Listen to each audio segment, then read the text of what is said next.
While the 12-team college football playoff is upon us, next week we will be breaking that down. But we decided this week, along with some Army Navy talk, give the troops a little bit of respect there.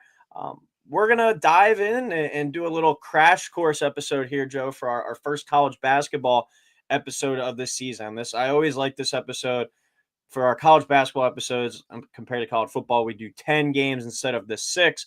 So this is always a fun one because you're still early enough in the season where maybe teams have played a couple conference games, but a lot of non-conference games have been played. You have some teams with some good records, and then we could look back potentially at the end of the year at a team that's 8-2 right now, and they might finish the season 12-25 or something, whatever the case may be. But always interesting to see who gets out to a hot start and then what they kind of finish as we approach conference tournaments. I always check back on this episode.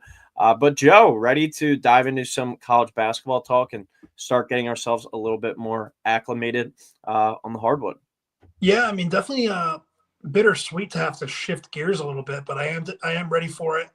I will admit, like I say with the first couple shows of, when we do basketball, I am kind of firing from the hip. I have not watched as much college basketball as I would have liked. I'm definitely a little bit more of even though I love college basketball, like these months, I am not as locked in, with college because of college football and everything. But I am definitely excited to make some picks. I mean, we got a ton of awesome games this weekend. I mean, Saturday is going to be a very good day to hang out, watch some college basketball, and I am very excited to get into it. Yeah, the schedule makers did it right, I think. The first kind of major week without college football. Load up the slate. But we'll touch on college football real quick with the Army-Navy game, a quick hit. And then I got 10 games for Saturday that we'll touch on and go through. But Army-Navy, Joe, 3 o'clock on CBS on Saturday. I believe down in Landover at the Commander Stadium. Army, 6.5-point favorite, over under all the way up at 39.5. I feel like you usually see this number at 33, 34 range. Your thoughts on this game and the impressive performance from Army last week that you called the upset there? Yeah, called the upset was idiot. It's Christmas time. Watching Elf last night. Cotton-headed ninny muggins. That's what I am for not taking Army money line. I was an idiot. A kickoff. I went to go bet the game. I forgot I was in New York. Army's in New York. I couldn't bet the game. The under did not hit. That was my lock. That was bad. But I like Army to beat Navy for I think it'll be the third straight year. I do love the under though. 39.5 is a lot. There were other years. Like last year I think this was like 32.5. The whole touchdown. I know these teams have scored a lot more this year. I think that is a little high. I'll take the under in this game. I'll go Army minus 6.5. I mean, Bryson Daly was on ESPN, and they asked him, they go, "Oh, what's more important, you winning the conference or beating Navy?" It's like, this is their national championship game. This is their Super Bowl. This game's on CBS. Have a lot of eyes on the game. And Army wins this game. I mean, they'll be sitting at 12-1 with a chance to go beat Marshall, whose coach is now left, and a ton of players are entering the portal for Marshall. Army has a very good chance to finish this year 13-1, which is insane. I mean, just an awesome year for Army. I think this will kind of be their crown jewel, crowning achievement. And I think, this is a very impressive Army team. And, who knows if we'll see this again next year or ever, really, because service academies, you don't really have a year like this. I know, Navy had a couple good years in the mid-2010s, but this is unbelievable from Army. Fantastic season. Yeah, great year for Army, and I agree with you. I think they kind of cap it off here, their Super Bowl, and then icing on the cake next week with that Marshall game as well, or whatever that game is. But sorry if you said it, but it sounds like Marshall's entire team is entering the portal. So that's one where if you're able to go and bet that now, I would go and bet it because that number is probably going to, continue to jump in that regard. But I like Army to win this one, and I think they're winning pretty comfortably. Horvath, the quarterback for Navy, got hurt a few weeks ago. They haven't really been the same with Daly. He's been awesome. Even though I was on Tulane last week, that was a butt kicking that Army put on them. So that was an impressive performance. And against teams not named Notre Dame, Army's been pretty awesome this year. So I like Army minus 6.5. And I'm going to go under 39.5. That Army defense is really tough. I don't think the Navy triple option is really going to put much fear into them based off of what they practice against every day. All right, we will move on to college basketball. We'll be back next week with the entire breakdown of the first round of the college football playoff. But we'll do a rapid fire as we do, 1 or 2 minutes each on these college basketball games. Break them down, get to a little bit of a crash course on some of these teams, and an awesome first Saturday to break down. We got Memphis, Battle of the Tigers. Memphis at 7-2 will play the 16th ranked, Clemson Tigers at 9-1. An 11 a.m. tip, a little bit weird there, but an 11 a.m. tip on ESPN2. Clemson. We use Haslametrics projections since the DraftKings lines won't be out for these games yet, but Haslametrics projects Clemson 73-63. So we'll go Clemson minus 9.5, over under 135.5. Yeah, just a quick reminder, Coyle. I mean, you said it, these lines don't come out till either day of or like late the night before. Mm-hmm. So, we might have a line, for example, this one's Clemson minus 9.5. The actual line could be 3.5. So don't, in the comments, or if we get a crazy spread, I'm going to take Memphis plus 9.5. If that's the spread on Saturday, I'm definitely going to take it. I think it's a lot of points. But, we are picking these games, we're recording this on Thursday. So, the lines could be way different when the actual games start. But I'm going to go Clemson 81, Memphis 74. I'll take Memphis plus 9.5. I'm going to go over 135.5 in this game. Clemson, 2 pretty good wins, win against Penn State, huge win against Kentucky. Meanwhile, Memphis going on the road, coming off of a loss to Arkansas State, which is crazy. I watched this Memphis team against UConn. They're very athletic. They went all the way to the final in the Maui tournament, which is, awesome for a Memphis team these past couple of years. Coyle, with Penny, you and I have talked a lot, separately, off air, about how he just hasn't seemed to turn the corner. I mean, they're off to a pretty good start, with that performance in Maui. Just a weird loss against Arkansas State. Now you got to go on the road, and we were talking about this too in our group chat, off of camera and stuff. Feels like home court. I mean, you saw it in person with Rutgers Penn State the other night. Mm-hmm. It seems like home court is bigger than ever this year. So I'm going to go with Clemson getting a pretty big win in Little John, starting off the day right for those Clemson fans, having a pretty good time to be a Clemson Tiger right now. Pretty good basketball, football teams in the playoffs. So I think they're going to be rowdy and get a win there. Yeah, Memphis, red hot starts the year you touched on, was playing really well out there in Maui, and they've stumbled a little bit this past couple week or so. They haven't looked as good. When you look at Clemson, you touched on it too. Big win against Kentucky. I watched pretty much that entire game. This team reminds me a lot of last year. They don't have PJ Hall back, but Shefflin's back. He's just that glue guy, the kind of dirty player, but he finds a way to get it done. And they have some really good guards too. Hunter's back. They got another guy, a transfer, name's escaping me right now, but from Boston College. But that's a Clemson team that's going to be a player, I think, in the ACC again. You get them at home here, but I do agree that 9.5 is a lot. I think we get some points in this one, though. But I'm going to go Clemson 74, Memphis 70. So I'll go Memphis plus 9.5, and I will take the over 135.5 there in the Battle of the Tigers at 11. We go to the noon slate now. Number 17, Texas A&M at 8-2. Our Aggies from last year. This will be a neutral site game versus number 11, Purdue, who's also 8-2. This game is in Indianapolis, though, so probably going to be a pretty heavy Purdue crowd. But a noon tip on CBS. Haslam has Purdue 68-67 win. So we'll go Purdue minus 1.5, over under 134.5. Yeah, and because, Coyle, you said the game will be in Indianapolis. I know it's a neutral site, but it'll probably be at least 85% Purdue fans. I'm going to go Purdue 71, A&M 66. I'll take Purdue minus 1.5. I'm going to go over here. You guys know my history with totals, so don't listen to me with that. But I'm going to go with Purdue here simply because, home court. I haven't watched a lot of these two teams yet. A&M, I will give a ton of credit. They've played 5 straight games against power conference teams. Normally you don't see a lot of teams schedule hard in the non-conference. But they've had a pretty tough non-conference schedule. At UCF, they played Ohio State, Oregon, Creighton, Rutgers, Wake Forest, Texas Tech. I mean, a bunch of solid games. I think that'll kind of, I think A&M's going to have a pretty good year in the SEC. But I think just going to Indianapolis, I want to say going to Purdue, but you know what I mean. It's going to be a little bit much to overcome. But this definitely won't be an indictment on their season. I think they're going to have a pretty good year in the SEC. Potential sleeper to win the conference. I'm going to go with the Aggies here. Wade Taylor's back. He might be my favorite player in college basketball. Not the most efficient player, but an electric guard. Braden Smith, a really good guard there for Purdue, so that'll be a fun matchup watching these two guys go head-to-head. I watched Purdue in that Penn State game, and I watched Penn State this week against Rutgers, and Penn State I don't think is an overly impressive team. Purdue, as you said, they've scheduled a lot of tough teams. They've played some tough games in the early going, so that'll probably benefit them for down the line. But this is definitely a Purdue team that's going to take a step back this year, and I think this could finally be the year that A&M kind of breaks through. And instead of getting in like that 8-9 game, I think last year was 8-9, but I feel like they're usually in like that 7-10 type range. I think this is a year that they might get like a 4 or a 5 and kind of exceed expectations a bit. I think this is a huge opportunity for a big win. Certainly a resume booster for either team in this one, as both these teams most likely will be in the tournament. But give me Wade Taylor and Texas A&M making a few plays late. I'll go 70-68 Aggies, so A&M plus 1.5 over 134.5.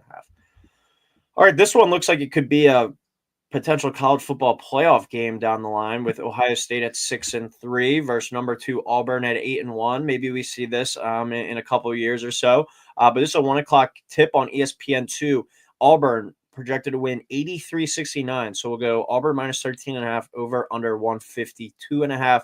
Auburn, for my money, has looked like the best team in the country this year. You could say Tennessee, but Auburn has at their best looked really good. You think that they win and cover in this one, Joe? Yeah, I have them winning this game 87-69. So kind of similar to the score Haslam gave out. So I'm going to go Auburn minus 13.5. I'm going to take the over in this game. Coyle, I mean, you said I watched a little bit of this Auburn team when they were in Maui. They looked really good. Meanwhile, Ohio State, their losses are to 3 power conference teams. They have a win against Rutgers and a season opening win against Texas. But, we see it in all sports. It's the win at the beginning of the season, how you look, and Cole, you said at the beginning of the show, you could look way different. Ohio State looks good, not great. I think playing this game in Atlanta, it's going to be a pro-Auburn crowd. So I'm going to go with Auburn here, winning this one pretty big. I think Auburn is probably, like you said, definitely going to be the favorites to win the conference in the SEC this year. But I think Auburn is going to kind of flex on Ohio State a little bit here. Yeah, I think 13.5 is a little bit too much. I'm going to go Ohio State to cover, but I will take Auburn to win. I think we get a pretty entertaining back and forth game. I think Ohio State's a little bit better than that 6-3 record says. They had that tough game against Maryland where they got blown out, but they also then came back and beat Rutgers by double digits last weekend. So this game being on a neutral, I think too kind of plays a role. I know you said it's probably going to be more of a pro Auburn crowd, but I don't think Ohio State's a team that is going to get walked over, and 13.5 is a lot of points. Could they maybe cover at the end on for some free throws or something? Potentially. But I do think Ohio State's going to be a team fighting for a tournament spot, probably in that 8-10, maybe 11 range. So I don't think that they're going to get walked over. And I think Auburn is going to win this one. It's not really ever going to be in doubt, but Ohio State covers the number there. All right, one of my favorite games of the year. It's a shame this one's on ESPN Plus because probably won't be able to watch it. But I feel like no matter the team's records and the situation, kind of season they're having, this is always a fun rivalry game. You got Xavier at 8-2 going to number 22. Cincinnati was 7-1. The first time in a while that both of these teams are good with legit aspirations for the tournament, I think, in the same season. But a 2:00 tip on ESPN Plus, as I said, Cincy projected a 75-69 win here. So Cincinnati minus 5.5 over under 143.5. Yeah, cool. You kind of said, I wish this game was like during the week, like at night. A lot of kids, maybe like the last week before finals, maybe they're already on break. The fans will still show up because these are two teams basketball wise fucking hate each other. We talk about football, Iron Bowl, Ohio State, Michigan, all those games. You can look at clips. I forget what year it was, the famous brawl between Cincinnati and Xavier. But these two teams hate each other, crosstown rivals. I'm going to go with Cincy here, 64-61. So I'll take Xavier plus the 5.5. I kind of like, taking the underdog in these rivalry games to keep it close. I'm going to take the under as well. But this game being at Cincinnati is what's going to make the difference for me. You're going to kind of see that a lot with my picks the rest of the way. But, this game being at home is huge. And they can keep an eye on for Xavier. They got a tough 3-game stretch coming up with this game. They're at UConn Wednesday night, and then they host Marquette. That's a tough 3-game stretch. Xavier, one of those teams to look at maybe in January. You're going to see their record because they could very well lose these next 3 games and be sitting at 8-5. And people will be saying, well, how good are they really? This is just a really tough stretch. But I think you're going to learn a lot. Like if they play these 3 games close, if they, can sneak out a win, maybe even 2, I think you're going to I have a legit contender for the Big East and a team that could potentially be a second weekend team in Xavier. I'm going to go with the upset here. Xavier has had a tough couple games recently. I know they got blown out by Michigan. I think it was Thanksgiving Eve. But it's a team that I just think is a little bit better than Cincinnati because I watched the Cincinnati Nova game. And I personally, Nova's been playing better, but I don't think that Villanova team is very good. It was a desperate spot for Villanova. They kind of needed a win to get their season back on track. But Cincinnati did not impress me in that one. One of their better players, Daniel Skillings, was out in that game. I'm not quite sure if he's back yet. I think it was a multiple week injury that he was dealing with. So that's something to monitor. But I definitely like Xavier plus the 5.5, and I think that they're going to win this one outright too. The guard play there, Sean Miller always seems to have a good collection of guards.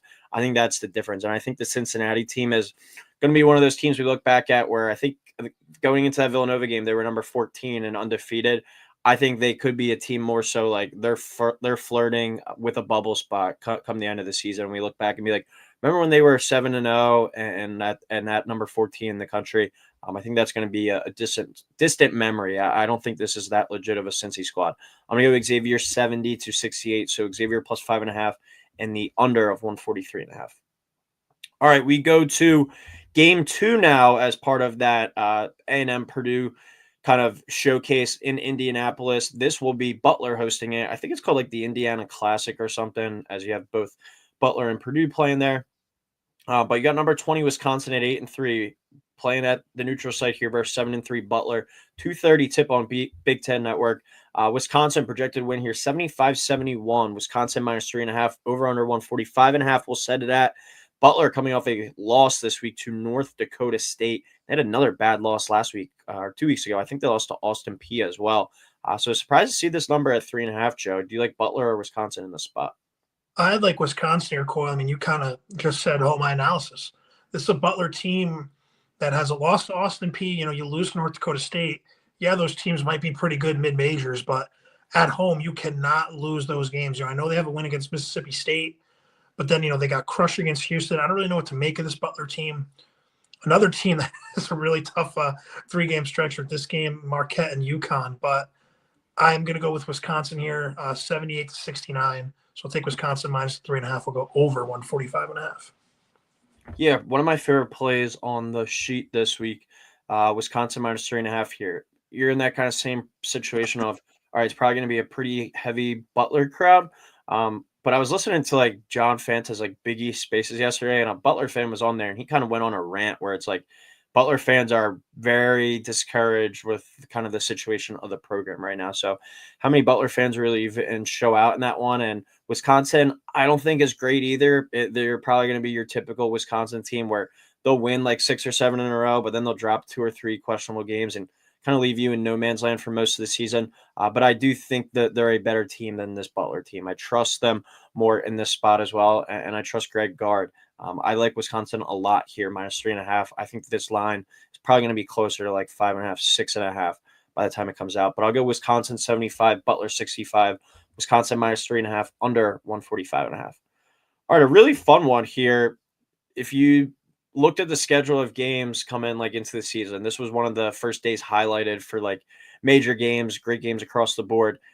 This game probably wouldn't have piqued many people's interest, especially after Arizona State scrimmaged Duke and I think lost by close to like 40 or 50 points. But Arizona State 8-1 here. Shout out to the Sun Devils in football, off to a great season in basketball too.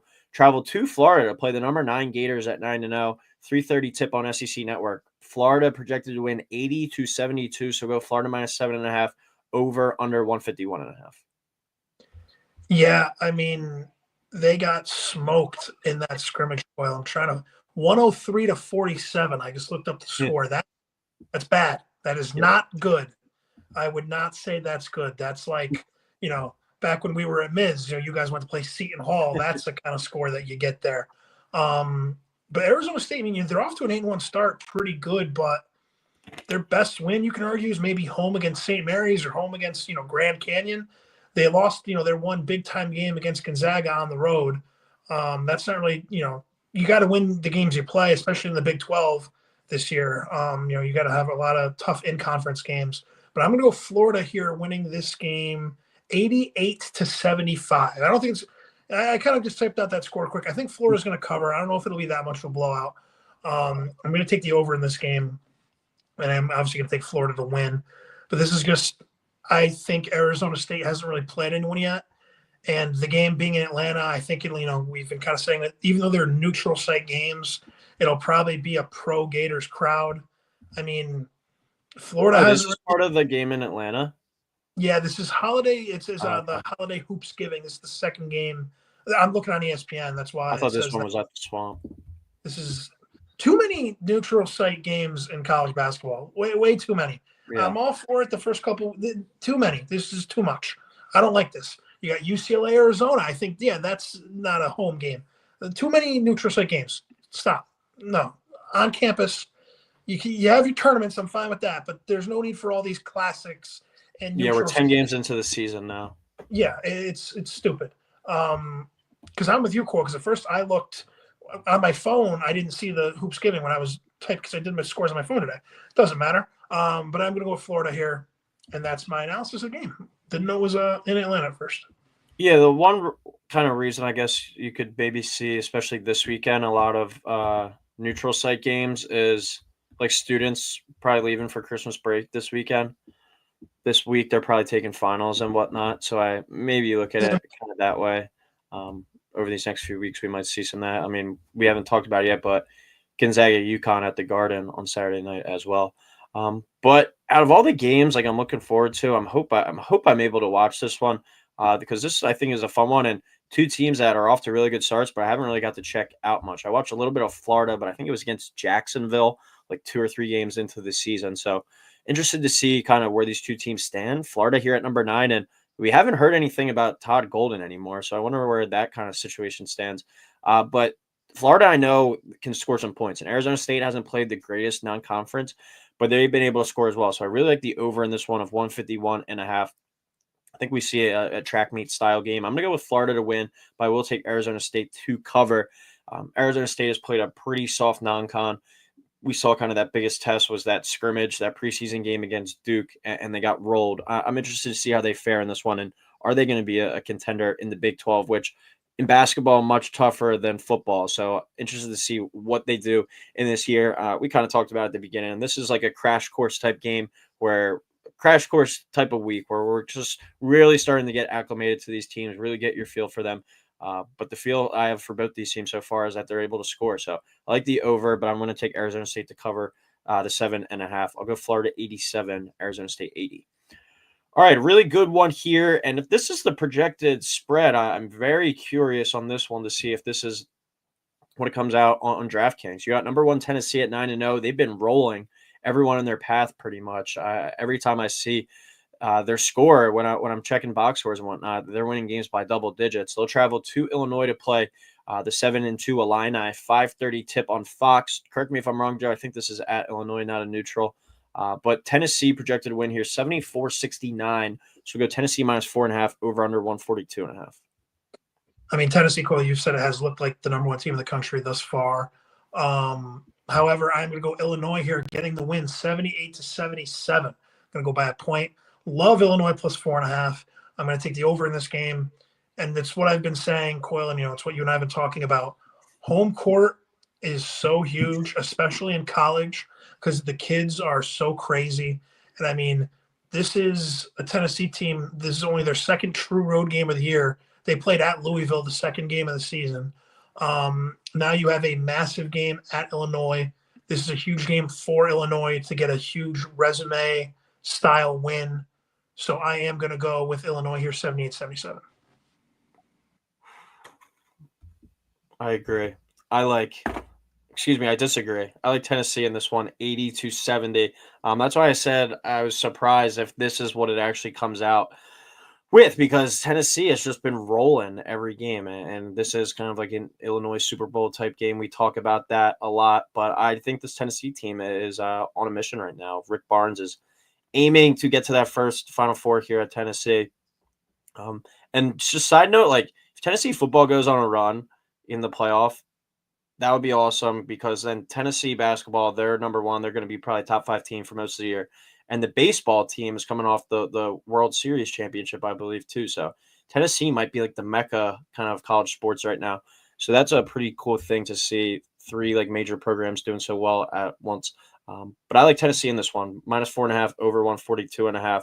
I think they're just a little notch above everyone right now. In Illinois, while I think they're going to be a good team, are still working in a lot of changing parts after these past few years where they've had so many kind of familiar faces on their team. So give me Tennessee to win and cover in the over in that one. All right, we go to Dayton now. This is another fun one. Dayton at 8-2 host number 6 Marquette at 9-1. 7 o'clock tip on CBS Sports Network. Marquette projected to win here 78-74. So we'll go Marquette -3.5 over under 151.5. I am going to go Marquette here close, 68-66. So I'll take Dayton plus 3.5. I'll go under in this game. Haven't watched a lot of Dayton this year, besides when they absolutely donkey kicked UConn in Maui in the last place game. Valley New Year, last bar of the night they had the game on. It was a disaster. But I just think Marquette is a really, really good team.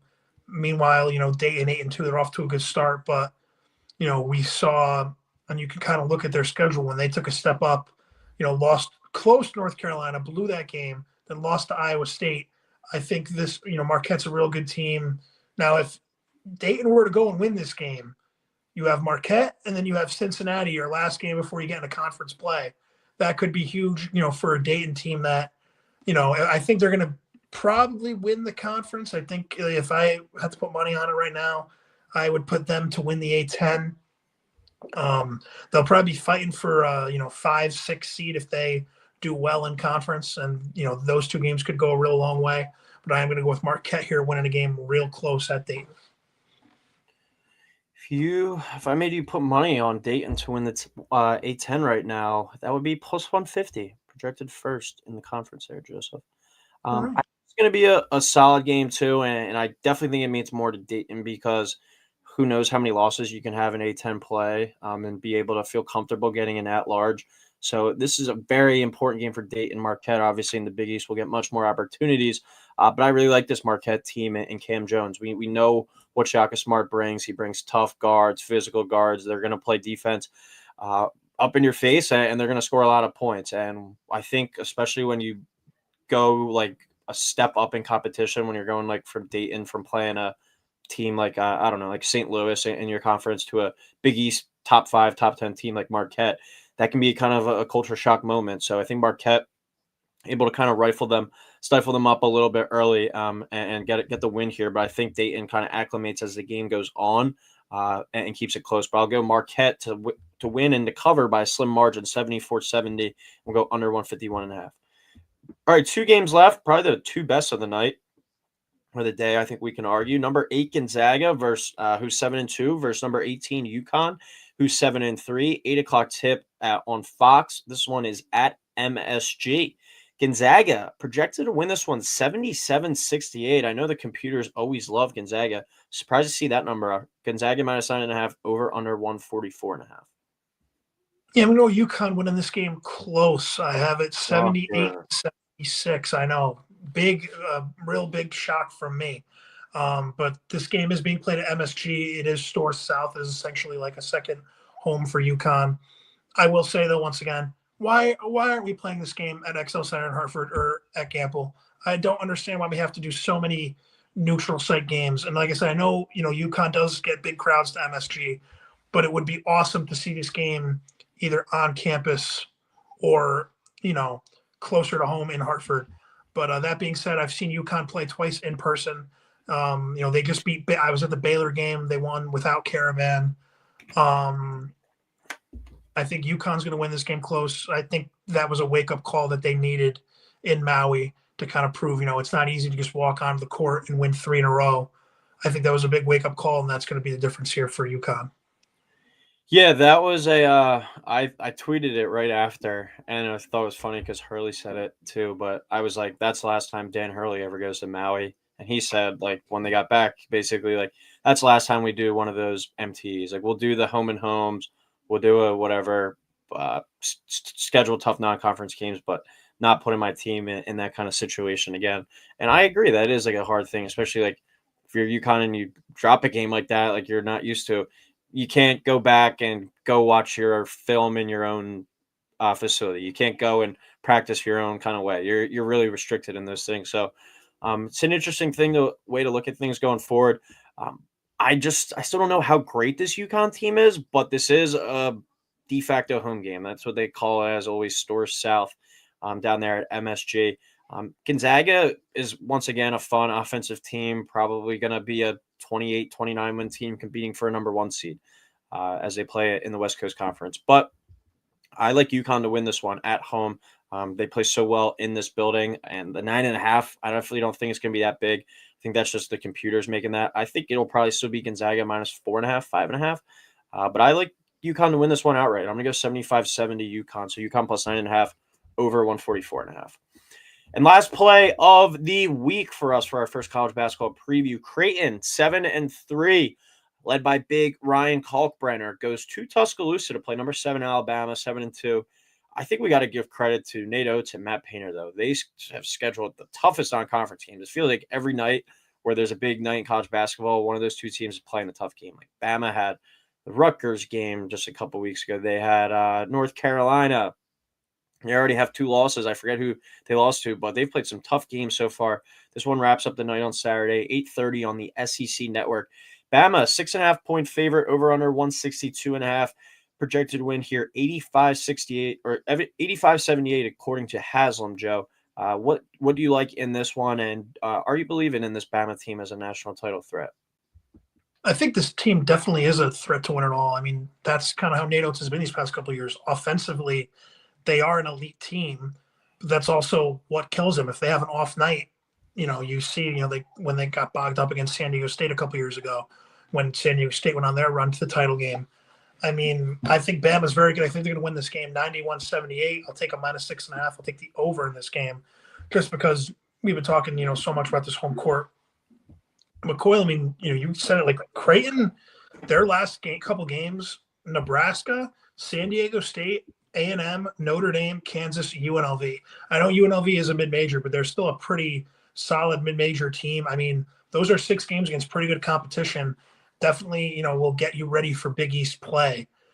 So I do shout out Creighton, even though I hate them, but I'm going to go Bama here pretty comfortably at home, winning this game. I'm going to go Bama to win and cover 2. I don't think it's as high scoring because I do think Creighton can defend. Ryan Kalkbrenner, the thing with Alabama, it's like they want to shoot threes or they want to get all the way to the rim. And Kalkbrenner can at least kind of restrict some of that rim, those drives to the rim, and keep them out of the paint. And who knows, maybe they shoot the lights out from 3, they make 20 plus threes and they blow them out. That could happen too. Or you're forcing them to shoot more threes and they're not shooting it well. You always say it year in and year out. It's like Alabama is going to live with the 3 and die with the 3. And that's very true. But I think this Alabama team is a little bit better than some of the ones we've seen in recent years. Just so many guys that they can depend on in such a deep squad. And the thing with them, like even the North Carolina game last week, like I know I had the over and I wound up losing by like a half point, but they needed like 20 points in the last like 2 minutes and they were up by like 15 and they were still going up and down the court. Like this is a team that never stops. So even if they're like a decent favorite, like they are here at 6.5, I wouldn't be afraid because they're a team that doesn't take their foot off the gas. So I like Bama to win and cover in this one at home too, 84-75. I'll go Bama minus 6.5 and I will take the under of 162.5. But that'll do it for the first college basketball preview of the year. We'll be back next week breaking down the first 4 college football playoff games, and then we'll have a separate episode diving into the college basketball as well. I doubt the slate next weekend is going to be that appetizing. Maybe we just skip college basketball and it's total last week or next week. We'll have to give it a look. But I know next Saturday you have Chiefs, Texans maybe, and like Steelers, I think, and then the 3 playoff games. Yeah, Saturday is going to rock. I mean, so much awesome football. Notre Dame Friday night, so I can watch that and sweat that out. But next weekend is going to be awesome. I mean, we've been talking about it for months from here on out. I mean, you have the first round games before Christmas. You have all these NFL games. New Year's Day, you'll have the quarterfinals, and then the semifinals coincide with Wild Card weekend, and then the national title game is the Monday after the divisional weekend. So you have pretty much a month and a half of playoff football at all levels. It's going to be awesome. And I cannot wait. And I'm real excited for next weekend. I was telling some of my friends, I wish the playoffs started tomorrow because I am so ready to lock in. Like, this is one of those times, I saw on Twitter every year they'll tweet out what it would look like if they did the FCS bracket for FBS. And I'm like, that'd be awesome. Like, give me football this week. Like, I want playoff games. Like, I know we have Army Navy. I know we have Western Michigan Celebration Bowl. Yeah, the salute, the Celebration Bowl, the salute to Veterans Bowl. Like, okay, I want big time playoff football. I'm excited and I can't wait. Yeah, I'm debating. It's like either take off next Monday and just go on a bender from Friday, starting for the Indiana Notre Dame game till I wake up on the 26th, or save a day for the summer and a beach day or something. I'm still kind of tossing in the air, but looking forward to next week. We'll dive into it all as always. Thank you for tuning in. Please like, subscribe, and we will talk next week.